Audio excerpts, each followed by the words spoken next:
Happy Friday, everyone. How are you all? I am here to talk to you about two brief topics today. They are not directly related to each other. So, the first topic is about methodology, and the second one is about my personal reading. So, what I'm reading at the moment. Let's start with the methodology.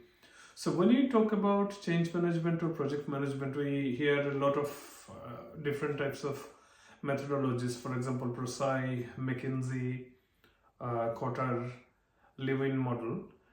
Now, the question we hear a lot, which is the best change management methodology? In terms of project management, also there are different sort of methodologies and tools that we hear about. We also hear the debate of waterfall versus agile, like which is the best. Is agile a remedy to all challenges that you face in project or program management world?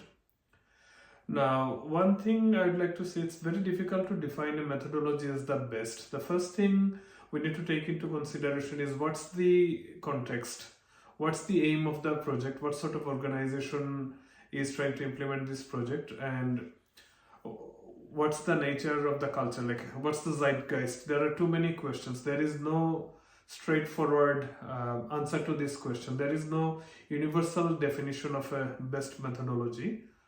However, there are certain things we can do to make sure that we are successful, and the appeal of those things never actually diminish. They will always be relevant.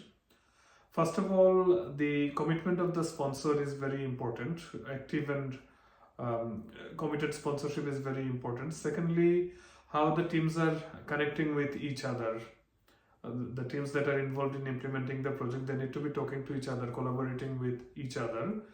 And third thing is messaging. Like when you talk to stakeholders, both internal and external, you have to keep them in the loop. You have to show them the bigger picture. You have to give them the support they need. Sometimes support can be just a patient listening. So it's not always producing some big documentation. Yes, documentation is important because you have to make sure that the standard practices are preserved. There is a record of everything. But obviously, nothing beats the importance of active and sincere consultation, sincere engagement. So I personally think, after working with many organizations and different types of projects, that it's not always possible to define a best methodology. You always have to use some sort of creativity, some insight, and some beyond the box thinking in whatever you are doing. Now, the second thing that I want to talk to you about is a bit light in nature. It's basically, I want to talk to you about one of my passions, and you probably can guess about it, that I'm very passionate about reading. I love books. I live in the world of books to some extent. So this year I made a promise at the start to myself, like most of us probably do, and we do not necessarily stick to it, that I'll try to read a book every 15 days. My concern was that I probably spend a lot of time on social media.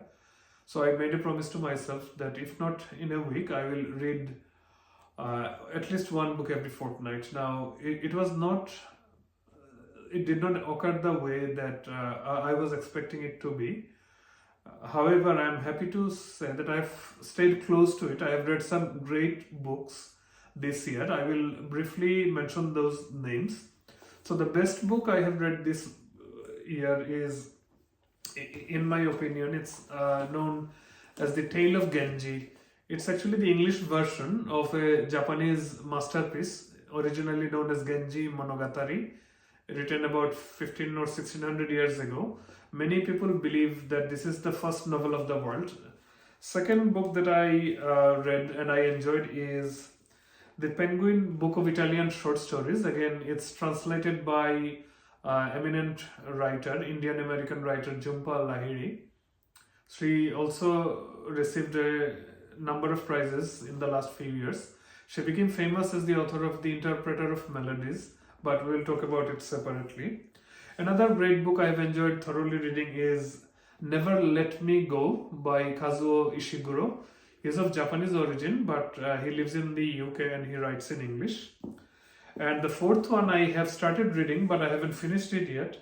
It's Checkmate in Berlin. It's about the Cold War that started immediately after the Second World War, or at the final phase of the World War.